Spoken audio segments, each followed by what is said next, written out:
எனக்கு வீட்டுல இருக்கிறவங்களும் சரியில்லை, வந்து வாட்சவங்களும் சரியில்லை. என்ன மாதிரி துரதிருஷ்டவாதி இந்த உலகத்திலேயே இல்ல. எதுக்குடா இப்ப தேவையில்லாம புலம்பிட்டு இருக்க? நான் தேவையில்லாம புலம்புறேனா? பொண்டாட்டி வீட்டு விட்டு போயிட்டா நானே எரிச்சல் இருக்கேன். என் புலம்புல உனக்கு வெட்டியே தெரியுதா? டேய், லீலா எதுக்காகடா வீட்டை விட்டு போனா? அது காரணமே நீதான். நீ ஒழுங்கா இருந்தா அவ ஏன்டா வீட்டை விட்டு போறா? எதுக்கு எடுத்தாலும் என்னைய குத்த சொல்லுங்க. அவ வீட்டு விட்டு போறதுக்கு நீங்க தான் காரணம். நாங்களா? நாங்க என்னடா பண்ணோம்? டேய், நல்லா இருந்த பொண்ணுகிட்ட போட்டோவை காட்டி அது இதுன்னு பேசி அடிச்சு விரட்டினது நீதான். இப்போ பழி எங்க மேல போடுறியா? ஆமா, நான் அப்படித்தான் சொல்லுவேன். புருஷன் பொண்டாட்டிக்குள்ள 1000 நடக்கும். வீட்டு விட்டு போறவள தப்புன்னு சொல்லி இருந்தீங்கன்னா அவளுக்கு ஒரு பயம் வந்திருக்கும். ஆனா நீங்க போறவளுக்கு சப்போர்ட் பண்ணி போன்னு வழி அனுப்பி வச்சிருக்கீங்க. அப்புறம் அவ போகாம என்ன பண்ணுவா? செய்யற தப்பெல்லாம் நீங்க பண்ணிட்டு என் மேல பழிய போடுறீங்க. ஏண்டா நீ அவளை கொடுமைப்படுத்தினது உனக்கு தப்பா தெரியல, ஆனா அவ போகும்போது தடுக்காது மட்டும்தான் குத்தமா தெரியுதா? நீங்க எனக்கு சப்போர்ட் பண்ண மாட்டீங்க, அவளுக்கு தான் சப்போர்ட் பண்ணுவீங்க. நான் எக்கேடு கட்டு பண்ணாலும் நீங்க கண்டுக்க போறது இல்ல. டேய், அவங்கிட்ட பேசுறது வேஸ்ட்டி. வேஸ்ட் தான்யா, வேஸ்ட் தான். நான் கிறுக்கன் தான்யா. எதுக்காக இந்த கிறுக்கு 2 பேரும் சேர்ந்து பெத்தீங்க? எதுக்காக கல்யாணம் பண்ணி வச்சீங்க? நீங்க நல்லா இருக்க மாட்டீங்க, நீங்க நாசமா போயிடுவீங்க. என் வாழ்க்கை கெடுத்ததே நீங்க தான்யா. எனக்கு பிடிச்ச சனினே நீங்க தான்யா. டேய் டேய், நான் சனியந்தாண்டா, சனியந்தாண்டா.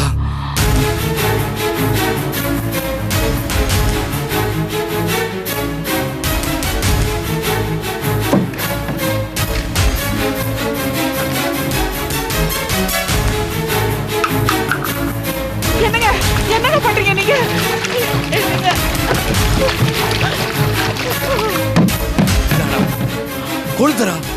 கொளுத்துறா என்ன? டேய், கேடு கட்ட புத்தியோட சைக்கோ மாதிரி புலம்பிக்கிட்டு இருக்கிறியே, அதை என்னால பார்த்துக்கிட்டு சும்மா இருக்க முடியாதா? எல்லாத்துக்கும் மேல ஒரு நல்ல பொண்ணு அசிங்கமா பேசி கேவலப்படுத்தி கொடுமைப்படுத்துறியே, அதை பார்த்துக்கிட்டு என்னால உயிரோட இருக்க முடியாதா? இந்தாடா, இந்தா உன் பொண்டாட்டி எரிஞ்ச மாதிரி எண்ணெயை எரிச்சு கொண்டுடு. இந்தாடா, பெத்த அப்பன் உயிரோட இருந்துகிட்டே இந்த புள்ள கையாட கொல்லி வாங்கின பெருமை எனக்கு இருக்கட்டும். இந்தாடா, இந்தா கொளுத்துறா, கொளுத்துறா என்ன? ரவி, கொளுத்துறா. ரவி வேண்டாண்டா.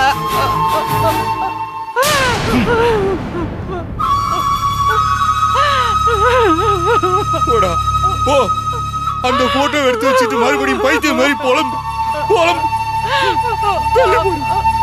என்னங்க பாவத்தை எங்க போய் தீர்க்க போறோமோ? நம்ம பிள்ளைய போய் கலடி ஒரு மிருகத்தை.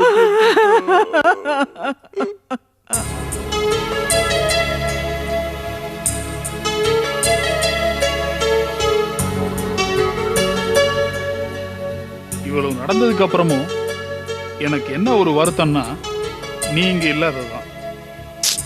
என்னன்னா, நீங்க இருந்திருந்தா உன்னோட பிரசன்ஸ்ல எல்லா விஷயங்களும் வேற மாதிரி நடந்திருக்கும்.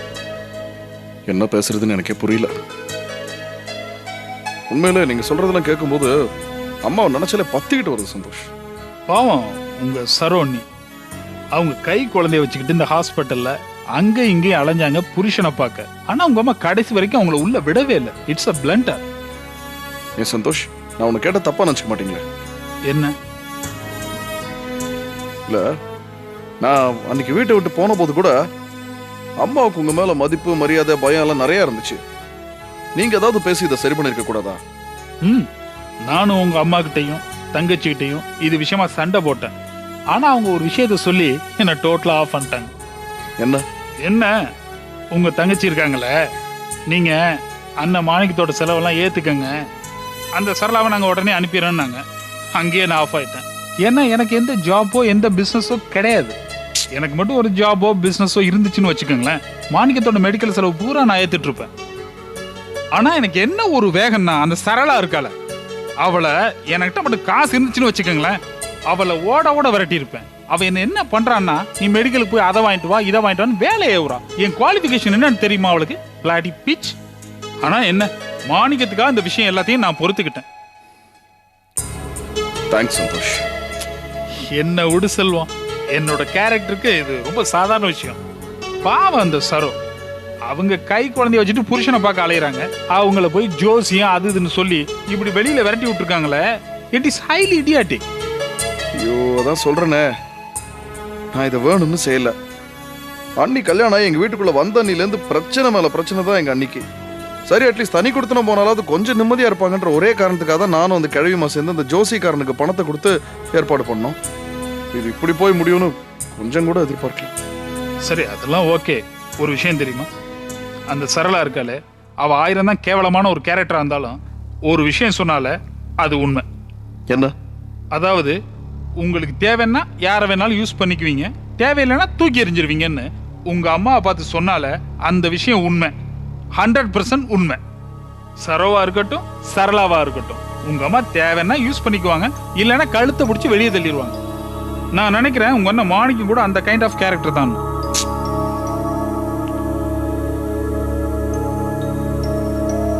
இதோ பார் செல்வம், நான் இப்படி உங்க அம்மாவை பத்தியும் அண்ணனை பத்தியும் பேசுறேன்னு தப்பா எடுத்துக்காத. அது இல்ல, எங்க அண்ணி குடும்பத்தை பத்தி யோசிச்சுட்டு இருக்கேன்.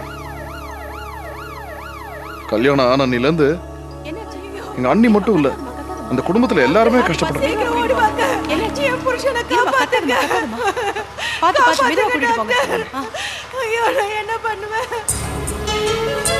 அண்ணி வந்ததுல இருந்து அந்த குடும்பத்துல எல்லாரும் எங்களால கஷ்டப்பட்டிருக்காங்க, குறிப்பா எங்க அம்மாவால. யோசிச்சு பாருங்க, அன்னிக்கு தலையெழுத்து வாழ்க்கப்பட்ட ஒரே காரணத்துக்காக இதெல்லாம் அனுபவிக்கணும். போசனனுக்கு என்ன, எந்த ஒரு சம்பந்தமும் இல்லாம எங்க அண்ணனுக்கு சப்போர்ட் பண்ண போய் அடி உதவி வாங்கி ஹாஸ்பிட்டல்ல படுத்து கிடந்து தேவையாதெல்லாம். இவ்வளவு நடந்ததுக்கு அப்புறமாவும் எங்க அம்மாவோட மூர்க்கத்தனம் கொஞ்சம் கூட குறையிலேயே நினைக்கும் போது ரொம்ப வேதனையா இருக்கு. இந்த கஷ்டமெல்லாம் வேணான்னு தானே சண்டை போட்டு வீட்டை விட்டு வெளியே போனேன். மனசு கேட்காம திரும்ப வந்து பார்க்கும்போது அப்பவும் நிலைமை அப்படியே இருக்குன்னா நான் என்ன பேசுறது? It's okay. எது எப்படியோ நாளை காலையில முதல் வேலை எங்க அம்மாவை பார்த்து என் அண்ணி விஷயத்த பேசத்தான் போறேன். இதுக்கு ஒரு முடிவு கிடைச்சாகும். போகுமா, மணியாச்சு. போலாம்.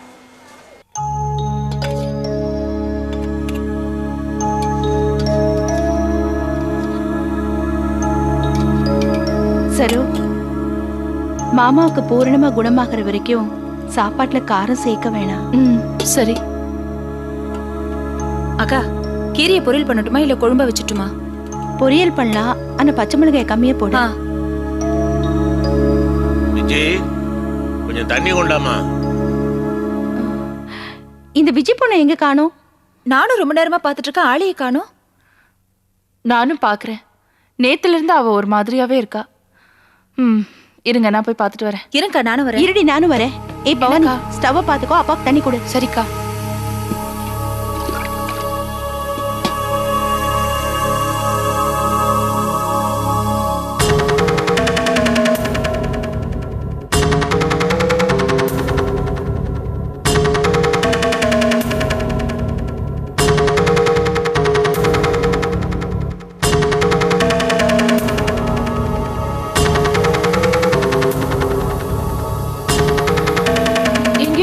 தெரியலையேக்கா. ஒருவேளை மாடியில இருப்பாளோ? வா மாடி போய் பாக்கலாம். சரி பாக்கலாம்.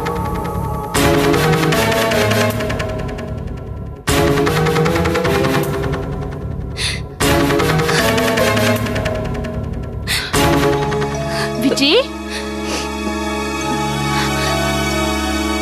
ஏய் என்ன இங்க வந்து உட்கார்ந்துட்டு இருக்க? என்ன கண்ணெல்லாம் கலங்கி இருக்கு? சொல்லுடி. ஒண்ணும் இல்லக்கா. என்ன ஒண்ணும் இல்ல? தனியா மாடியில வந்து உட்காந்து அழுதுட்டு இருக்க, கேட்டா ஒண்ணும் இல்லங்கிற. என்னாச்சு விஜய்? விஜி என்ன ஆச்சுமா? என்னன்னு சொல்லு.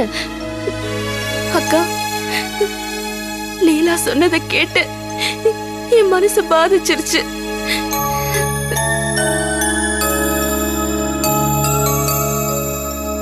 ஏ விஜி, லீலா சொன்ன விஷயம் உன் மனசு மட்டும் இல்ல, எங்க எல்லார் மனசையும் தான் பாதிச்சிருச்சு. அதுக்காக ஏண்டி இப்படி தனியா உட்கார்ந்து அழுகுற? அக்கா, நீங்க நினைக்கிறது வேற, ஆனா என் மனசுல என்ன தோணுது தெரியுமா? போட்டோல பக்கத்துல நின்ன ஒரு சின்ன விஷயத்துக்கே லீலாவோட புருஷன் இப்படி எல்லாம் செஞ்சிருக்காரு. நான் பண்ணிருக்கிற தப்பெல்லாம் அவருக்கு தெரிஞ்சா என்ன நடக்குமோன்னு எனக்கு ரொம்ப பயமா இருக்குக்கா. என்ன விஜி பைத்தியக்காரி மாதிரி பேசுற? ரவியோட குணம் வேற, அவன் ஒரு சந்தேக பிராணியா இருக்கா.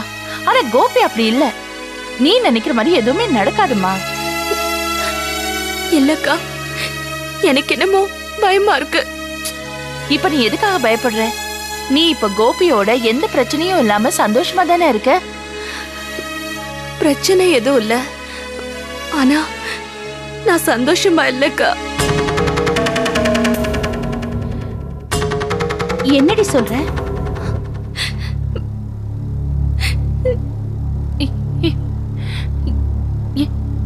என்ன விஜி, என்னாச்சு? ஏய், அத கேக்குறோம்ல, சொல்ல.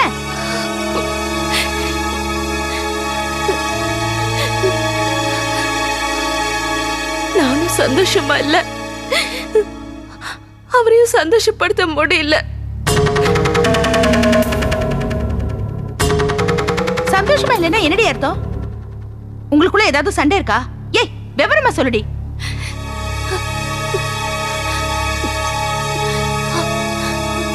சண்டை எல்லாம் எதுவும் இல்லக்கா.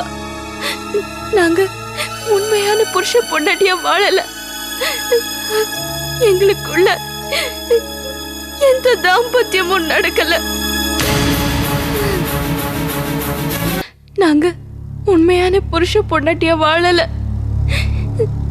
எங்களுக்குள்ள எந்த தாம்பத்தியமும் நடக்கல.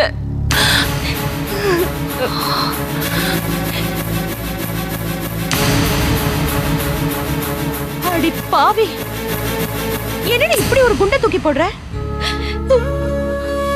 ஆமாக்கா, சொல்றதுக்கு சங்கடமா இருந்தாலும் உண்மை அதுதான்.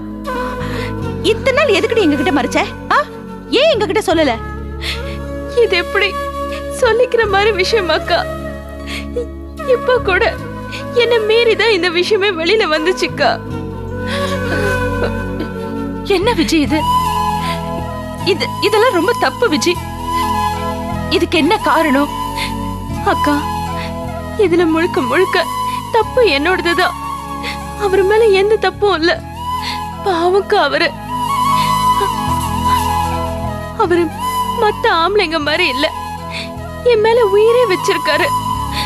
அவரு பிரியமா என் பக்கத்துல வரும்போதெல்லாம் இப்படிப்பட்ட மனுஷனுக்கு துரோகம் பண்றோமேன்னு என் மனசு உறுத்துதுக்கா.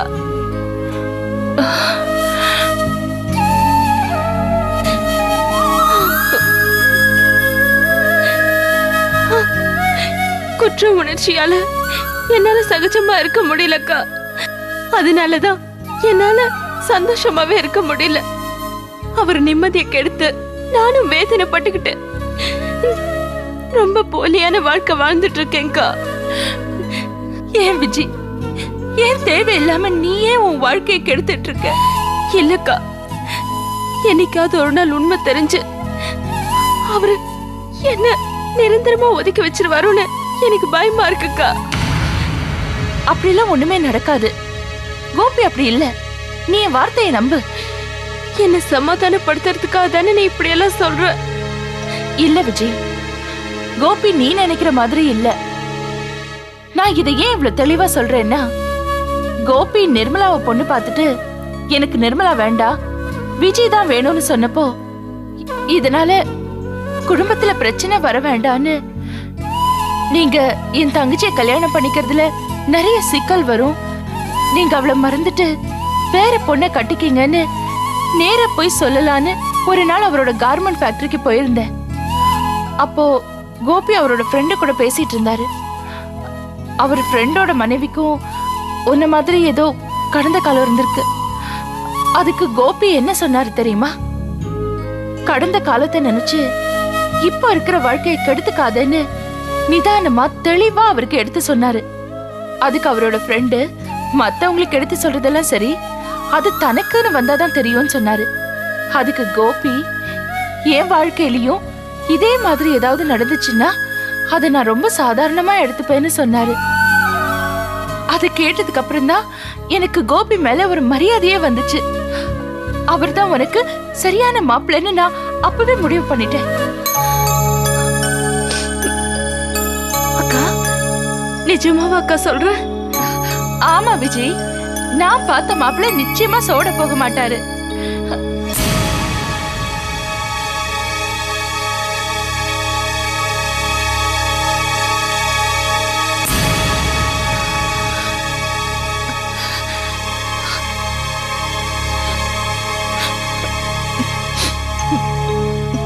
நான் பார்த்த மாப்பிள்ளையில ரவியோட இன்னொரு பக்கம் தெரியாம போனது துரதிர்ஷ்டம்தான். ரவியோட விஷயத்துல நான் எடுத்த முடிவு தப்புதான். ஆனா கோபியோட விஷயத்துல தப்பாகாதுன்னு எனக்கு நம்பிக்கை இருக்கு விஜி.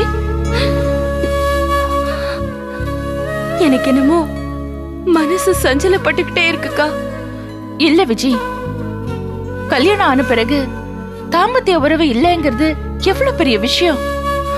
ஆனா அத ஒரு குறையா நினைச்சுக்கிட்டு கோபி யார்கிட்டயும் சொன்னதே இல்ல. நீயே நல்லா யோசிச்சு பாரு. உங்களுக்குள்ள தாம்பத்திய உறவு இல்லைங்கிறது நீ சொன்னதுக்கு அப்புறம் தான் இங்க எல்லாருக்கும் தெரியும். இதுவே வேற யாராவதா இருந்திருந்தா இது ஒரு பெரிய பிரச்சனையா இருக்காது.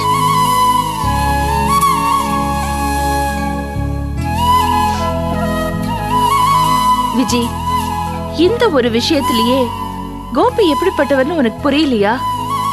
நீங்க 2 பேருமே சந்தோஷமா இருக்கிற மாதிரி தானே அவரும் நடந்துக்கிறாரு. நம்ம வீட்டு ஆளுங்க கிட்ட எவ்வளவு நல்லபடியா நடந்துக்கிறாரு. இவ்ளோ பெரிய குறைய மனசுல வச்சுக்கிட்டு எப்பவாவது நம்ம வீட்டு மனுஷங்க கிட்ட முகத்தை சுழிச்சிருக்காரா? விஜி, இப்படிப்பட்ட ஒரு புருஷன் கிடைக்கிறது ரொம்ப கஷ்டம்.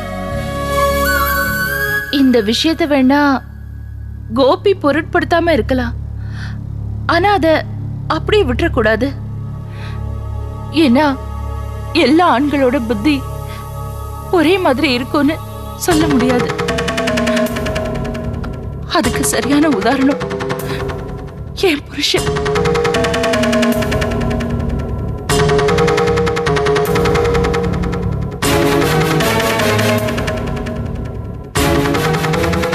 ஆனா உன் புருஷன் அப்படி இல்ல. அப்படி ஆயிடக்கூடாது. அப்படி ஆகிறதுக்கு நீ காரணமா இருக்க கூடாது. இது பாரு விஜய், மேலும் மேலும் பிரச்சனை பெருசாக்காத. நல்லா யோசிச்சு பாரு. உடனே முடிவு சொல்லணும்னு ஒண்ணும் இல்ல. 2-3 நாள் நல்லா யோசிச்சு பாரு. உண்மை என்னன்னு உனக்கே புரியும்.